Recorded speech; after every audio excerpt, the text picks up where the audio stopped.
ఓయ్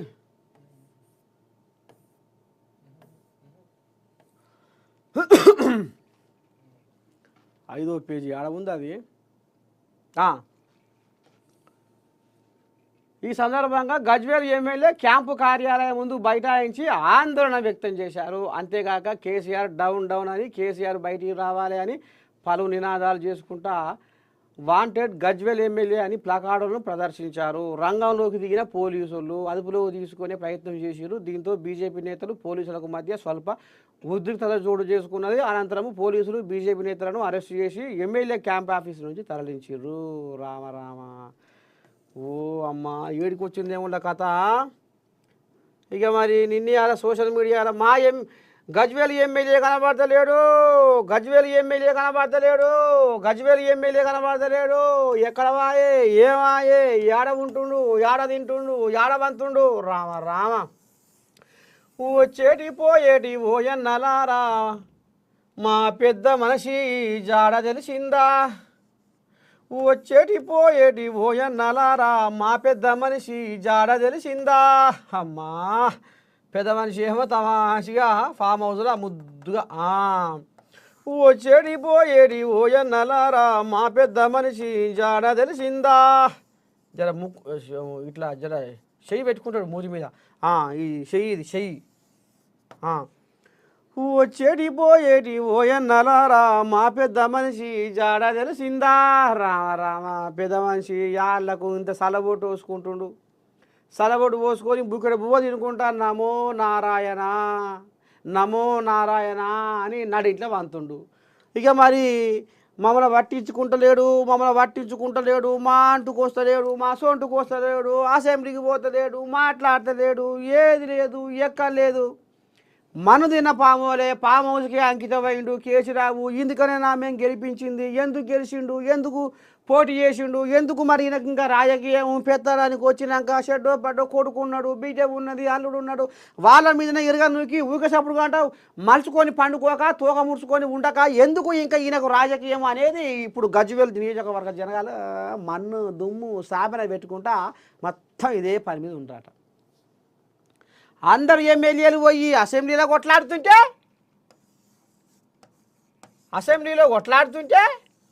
ఇక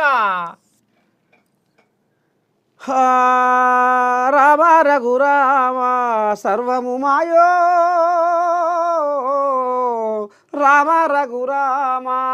ఇక మరి నా అంత మోదవాలే లేడు, నా అంత పెద్ద మనిషి లేడు, నా అంత అనుభశాలే లేడు, నా అంత ఇక అన్నిటికీ ఆయన అనుకో రాదురి.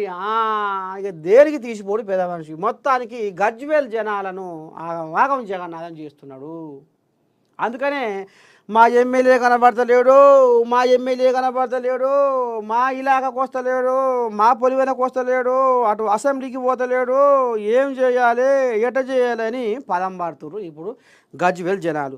ఒక్కసారి ఈ గజ్వేల్ ఒక కోయిలాగని మనం లైన్లో తీసుకుందాము. ఆ కోయిలాగా ఏమంటుంది, ఏంది, ఏం కథ అనేది కూడా మనం ఒక్కసారి ఏం నడుస్తుంది, ఎట్ట సంగతి, గజ్వేల్లో నిజంగా జనాలు ఏమనుకుంటుర్రు అనేది మనం ఇప్పుడు లైవ్లకు ఒక పిల్లగాని తీసుకుందాం, ఏమంటాడో చూద్దాం.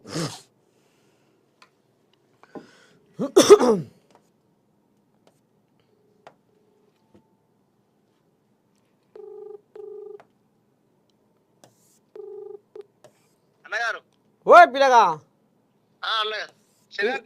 శనార్థి ఏం సంగతి. మరి పెద్ద మనిషి నువ్వు లైవ్లో ఉన్నావు, ఓ పిల్లగా లైవ్లో ఉన్నావు. ఏం లేదు, మీ ఊరు ఎక్కడ, మీ కథ ఎక్కడ, మీ కార్ఖాన ఎక్కడ, ఒక్కసారి మా నేను ప్రేక్షకులకు చెప్పుకో. ప్రేక్షకులకు అందరికీ నమస్కారం. మాది ఉమ్మడి మెదక్ జిల్లా, ఇప్పుడు ప్రస్తుతం సిద్దిపేట జిల్లా. ఏం పేరు? నా పేరు బొడు నరసింహ యాదవ్, ప్రస్తుతానికి తాజా మాజీ సర్పంచ్ను. ఇప్పుడు ఏం లేదు పిల్లగా, ఒక్క మాట, గజ్వేల్లో ఏదో అందరు పోయి ఎమ్మెల్యే క్యాంప్ ఆఫీస్కు తాళం వేసిర్రాట. మరి ఎట్టట సంగతి, మా ఎమ్మెల్యే కనపడతలేడు, మాకు మళ్ళీ ఎమ్మెల్యే కావాలి, ఇంకో ఎమ్మెల్యే కావాలి అనేది తారాడుతుర్రాట. అసలు ఏం నడుస్తుంది గజ్వేల్ నియోజకవర్గంలో? గజ్వేల్ నియోజకవర్గమే కాదు, ఇవాళ తెలంగాణ మొత్తంలో కూడా నిజంగా ఇలా కేసీఆర్ తగిన బుద్ధి చెప్తే నిజంగా ఆయన అన్నట్టే ఆయన ఏం చేస్తున్నా అంటే నేను ఫామ్ హౌస్ లోనే పడుకుంటా అన్నాడు నన్ను ఓడగొడితే. కానీ అదేదో ఎమ్మెల్యే ఓడిపోతే బాగుండు, నిజంగా ఆ ప్రజలకు అక్కడ ఆ నియోజకవర్గానికి అన్యాయం జరుగుతుంది. ఇలా ప్రతిపక్ష నాయకుడిగా ఉండి ఇలా ప్రజల వైపు ఉండి నిజంగా ప్రభుత్వాన్ని ఎప్పటికప్పుడు నిలదీస్తూ ప్రజల వైపు ఉంటూ నిజంగా అనుభవం ఉన్న ఒక తెలంగాణ వచ్చిన తర్వాత 9 సంవత్సరాలు మీరు సీఎం గా ఉండి నీకున్నటువంటి అనుభవాలను ఇలా కాంగ్రెస్ పార్టీకి ఎందుకు నువ్వు సలహాలు ఇవ్వట్లేదు, ఎందుకు నువ్వు ప్రజల పక్షాన పోరాటం చేయట్లేదు, ఇలా నువ్వు ఎందుకు నిమ్మలంగా నువ్వు ఇలా తడిపట్ట వేసుకొని నిమ్మలంగా ఫామ్ హౌస్ లో పడుకున్నారు. ఇలా గజ్వేల్ ప్రజలకు ఇలా గజ్వేల్ నియోజకవర్గంలో ఉండే ప్రతి ప్రజలకు కూడా ఇలా వాళ్ళకు మేల్కొని నిన్ననే క్యాంప్ ఆఫీస్ కూడా తాళం వేస్తా అని అక్కడికి వెళ్ళడం జరిగింది. అట్లాంటప్పుడు ఆ క్యాంప్ ఆఫీసు ఆయనకు అంత అవసరమా?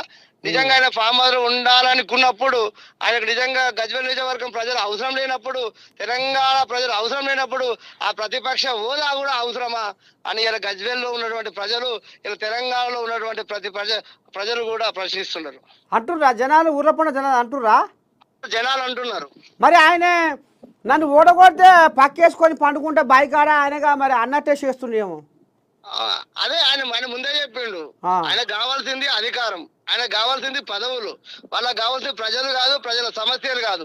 ఆయన కావాల్సింది ఎప్పుడు అధికారం కావాలి, మన కుటుంబం ఎప్పుడు ఏ రకంగా ఆ పదవులలో ఉండాలి, ఏ రకంగా అలసలు చేయాలనే ఆలోచన తప్ప ప్రజల వైపు మాత్రం లేడు ఆయన. ప్రతిపక్ష హోదా అనేది చాలా కీలకమైన హోదా, చాలా చాలా అంటే చాలా ప్రతిదీ 24 గంటలు ప్రజల గురించి పనిచేసే ఒక మంచి హోదా అది. అట్లాంటి హోదాను పక్కన పెట్టి నిజంగా ఆయన ఫామ్ హౌస్ లో పండుకున్నట్టే ఆయన అన్నమాట నిజమే కదా, ఆయన అన్నమాట నెరవేర్చుకుంటున్నాడు కదా. ప్రజలు ఏమైతే ఏంది, ప్రజలు మల్లన్న సాగర్ కొట్టుకోపోతున్నారా, మీరు గంగలు కొట్టుకోపోతున్నారా, ఆయనకు అవసరం లేదు. మరి ఇప్పుడు మల్లన్న సాగర్లో ముంపు బాధితులు ఎంతమంది 14 ఊర్లా ఏమో అన్నారు. మరి ఆనాడు వీళ్ళకు న్యాయం జరగలేదా? ఆ ముంపు బాధితులకు మళ్ళా వాళ్ళు ఏదో దీన్ని మొత్తం పక్కేసి పండబెట్టిరు, మాకు న్యాయం జరగలేదు, ఇండ్లకు ఇళ్ళు అన్నారు, భూములకు భూములు అన్నారు, అదే ఇదని మరి పుకారాలు వేస్తుంది. నిజమేనా? కొంతమందికి అని ఇచ్చిరా ఉత్తదేనా? ఆ మాటలు కూడా వాస్తవం. చాలా మంది కుటుంబాలకు, కొంతమందికి ఫ్లాట్లు రాలేదు, కొంతమందికి రిజిస్ట్రేషన్ కాలేదు, కొంతమందికి ఇంకా కొద్ది మందికి ప్యాకేజీ కూడా అందలేదు.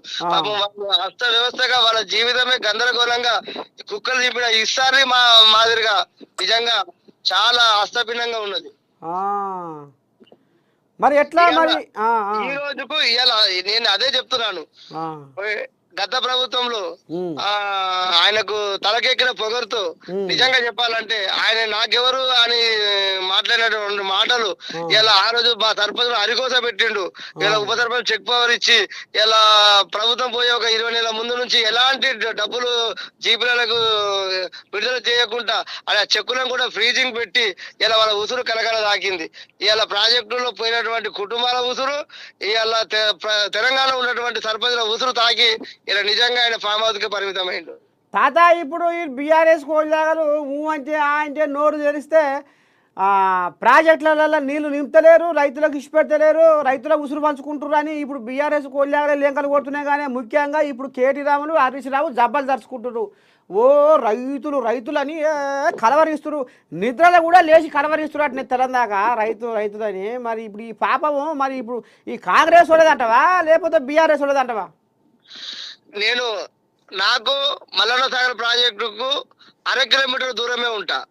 నా మల్లన్న సాగర్ ప్రాజెక్టు కింద ఉన్నటువంటి నా దుబ్బాక నియోజకవర్గం, ఇది దుబ్బాక నియోజకవర్గంలో ఉంది. సుమారుగా 13 ఊర్లు పోయినాయి, 6 గ్రామ పంచాయతీలు పోయినాయి.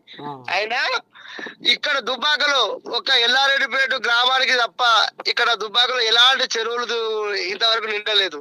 కానీ చిన్నదొర కేటీఆర్ గారు సిరిసిల్ల తీసుకుపోయాడు. అమ్మో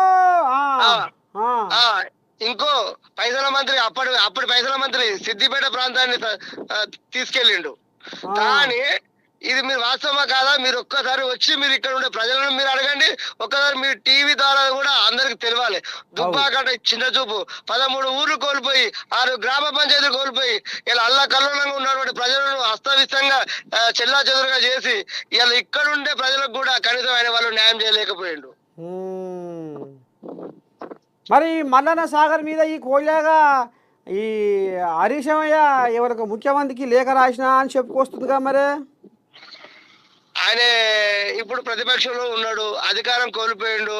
ఆయన పైసల మంత్రి ఉన్నప్పుడు అప్పుడే మా అందరికి మా సర్పంచ్ ఆదుకొని ఉంటే ఎంత బాగుండు. ఇవాళ ఆయనకి ఏం చేయాలి, ఎట్లా చేయాలి, ఏం మాట్లాడాలి, మళ్ళీ రేపు మాకు ఏ రకంగా అయితే మరి మాకు రేపు సీఎం సీటు రాగలుగుతుంది. వీలైతే ఒకవేళ పెద్దతోల తర్వాత నేను ఎక్కాలా ఎట్లా ఆయన ఆలోచనతోని ఆయన లేఖలు రాస్తూ ఉంటాడు ఆయన. ఇంకొక మాట కూడా చెప్పిండు, మాకు దుబ్బాకలో 2020లో జరిగినటువంటి ఉప ఎలక్షన్ లో కూడా నాకు గజ్వేల్ నాకు దుబ్బాక ఒక కన్ను, సిద్దిపేట ఒక కన్ను అన్నాడు. అది మాటలుగా పరిమితం. ఇప్పుడు ఓపెన్ నుంచి పప్పు కారుస్తుడు అది. మరి ఇంకా తాత మరి ఎట్లా మరి కేసీరావు ఇటునే మరి బాయికాడినే పండుకుంటే మరి రేపు గజ్వేల్ జనాలు మరి ఇంకేం చేయగలుగుతారు? ఇంకేమైనా గుసగుస నడుస్తుందా? ఏం లేదు, శాశ్వతంగానే ఫామ్ హౌస్కే పరిమితం చేద్దాం అనుకుంటున్నారు. అట్లాంటప్పుడు ఆ భవనం ఎందుకు, అక్కడ నాయకులను అక్కడ ప్రజలను పట్టించుకోనప్పుడు, అక్కడ కష్ట సుఖాలు చూడనప్పుడు నిజంగా మాకు ఒక ఎమ్మెల్యే ఉన్నాడు అని వాళ్ళు అనుకుంటలేరు కదా. అసలు నువ్వు ప్రజల మధ్యకి వెళ్ళి ప్రతిపక్ష నేతగా వెళ్ళి నువ్వు గజ్వేలను లేకపోతే ఇంకెక్కడనో ప్రజల తరపున మాట్లాడితే కదా అసలు మాకు ఒక ఎమ్మెల్యే ఉన్నాడని. అసలు గజ్వేల్ అనేది ఇలా పేరు లేకుండా చేస్తుండు కేసీఆర్ గారు. మరి ఇప్పుడు రాంగపోంగా నిన్న కోళ్ళేగలు బాగానే కాలు దువ్వి లెంకలు వచ్చినాయట. అది కేసీరావుగా మాత్రం స్పందించకపోతే, మా మాట శవున పెట్టకపోతే మేము ఆఖరికి ఎర్రబల్లి ఫామ్ హౌస్ కూడా ముట్టడిస్తాము అని ఏదో అన్నారట. మరి ఆ కథ ఏమైనా నడుస్తుందా? ప్రజలు తలుచుకుంటే ఏదైనా చేయగలుగుతారు. ప్రజలు తలుచుకుంటే మీకు తెలుసు, మలిదశ ఉద్యమంలో తెలంగాణ ఉద్యమాన్ని ఎంత ఉపెత్తున లేపిరో తెలుసు. అట్లాంటిది గడ్డ నా సిద్దిపేట గడ్డ, అట్లాంటిది నా ఉమ్మడి మెదక్ జిల్లా. ఉద్యమాలకి ఒక మంచి మంచి పేరున్న జిల్లా. ఇలా ఉద్యమమే ఊపిరిగా ఉన్నటువంటి నా ఉమ్మడి మెదక్ జిల్లాలో నా గజ్వేల్ ప్రాంతంలో ఇంత చైతన్యవంతులుగా ఉంటారు ప్రజలు. వాళ్ళకి తెలుసు కదా, వాళ్ళు తలుచుకుంటే ఏదైనా చేయగలుగుతారు. ప్రజలు ఒక్కసారి ఆగ్రహానికి వస్తే సునామీ వస్తుంది. ఆ సునామీలో కేసీఆర్ ఫామ్ అది కూడా కొట్టుకుపోవాల్సిన పరిస్థితి వస్తే కూడా దాన్ని ఎవరు కూడా ఆపలేరు. అమ్మా అయితే మరి దగ్గరనే ఉందా ఏంది ఆ కథ? అట్లే పడుకొని ఉంటే అట్లే అవుతుంది కదా. ప్రతిపక్ష హోదా అనేది ఎంత కీలకమైందో మీకు తెలియదా తాతగారు? మొత్తానికి ప్రతిపక్ష హోదాగా ఇక్కడ సర్కారును నిలదీస్తలేడు, ప్రభుత్వాన్ని ప్రశ్నిస్తలేడు, ఇక్కడ ప్రజలకు న్యాయం చేస్తలేడు అనేది ఇదొకటి ఉంది పెంట. మళ్ళీ పోతే గజ్వేల్ నియోజకవర్గ జనాలకు ఆముక్దారిగా ఉండి ఎమ్మెల్యేగా ఉండి మరి అక్కడ అంటుకోకుండా ఆయన పోయి ముఖం చూపించకుండా ఏ పని చేయకుండా మొత్తం పరాకత్తుగా బైకాన్ని పక్కేసుకొని పండుకుంటుండంటావు.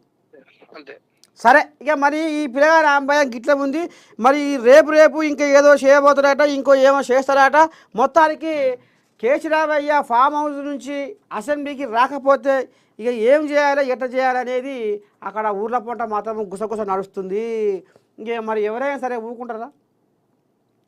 ఇప్పుడు అరొక్క ఎమ్మెల్యే వచ్చి అసెంబ్లీలో మాట్లాడుతుంటే నేను బైకానే పంతా, నేను పోను అది నడుస్తుందా? మన ప్రతిపక్ష నేత నువ్వేనైతే అదే నా వల్ల కాదు. ఇక నేను ఏదో షెడ్డో పడ్డో ఏదో అనుకున్నా కానీ ఇక నాకు పెత్తనానికి వచ్చిన నాకు చేతన అవుతలేదు. నిన్న మొన్న పట్నం హైదరాబాద్లో మా ఇంటికాడ కాలు జారి పడ్డా, ఇంట్లో బొక్క కూడా పట్టుకుంది, అది కలకు అంటుంది. ఆయలకు నాకు పానం నిలకడ ఉంటలేదు, నాకు తినకూడు పేగి పడతలేదు పెద్ద కుర్చీ పోయినాక. ఇక మరి ఈ బదనం నాకెందుకు? ఎమ్మెల్యేగా ఉండి అసెంబ్లీలో పోయి కొట్లాడతలేడు, మాట్లాడతలేడు జనాల గురించి, మరి షెడ్డో పడ్డో తారాడతలేడు అనేది కూడా ఆ బదనా నాకెందుకు? ఈ బదనా వద్దు. నాకు ప్రతిపక్ష నేతగా ఉండి అసెంబ్లీకి పోయి సర్కారుకు సూచన చేస్తలేడు, సలహా ఇస్తలేడు, ప్రశ్నిస్తలేడు, అడుగుతలేడు, నిగ్గదీస్తలేడు అనేది కూడా మరి నాకెందుకు ఈ బదనామా అని ఊకసప్పుడుగా అంట ఈ పదవులకు రాజీనామా చేసి మంచిగా కాలు మీద కాలు వేసుకొని మంచిగా తడిబట్ట వేసుకుంటే రామ సక్కదనంగా జో అచ్యుతానంద జో ముకుందా జో అచ్యుతానంద అని ఇద్దరు పని మనుషులు పెట్టుకుంటే జోలపాడ వాడుతుంటే ఆహా కంటి నిండా నిద్రతోటి రామ సక్కదనంగా ఇంకా 10 ఏళ్ళు ఎక్కువ బతుకోవచ్చు కేసీరావు ఆరోగ్యంగా. కానీ ఇది ఏం సకదానం? సాట్ల తవుడు పూసి కుక్కల కేట్లాడి పెట్టినట్టు ఇప్పుడు అరొక్కరికి సంద అవుతుంది, జనాలు ఊకుంటలేరు. గిది అందుకనే మా ఎమ్మెల్యే కనబడతలేడు, గజ్వేల్ ఎమ్మెల్యే కనబడతలేడు అని